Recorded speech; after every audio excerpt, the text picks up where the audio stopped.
Hello दोस्तों, कैसे हैं आप लोग। दोस्तों आप देख सकते हैं हमारे इस वीडियो में पोडियम का स्लैब है दोस्तों।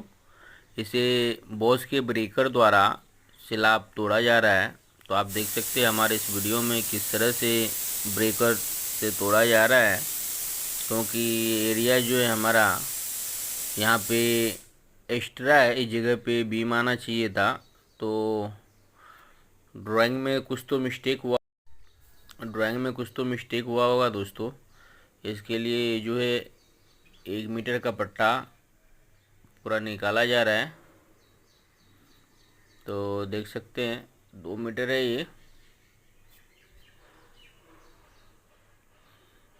तो कैसा लगा ये हमारा शॉर्ट वीडियो, एक कमेंट बॉक्स में प्यारा सा कमेंट जरूर डाल देना दोस्तों। चलिए दोस्तों, मिलते हैं अगला अब नेक्स्ट वीडियो में। जब तक के लिए जय हिंद, वंदे मातरम।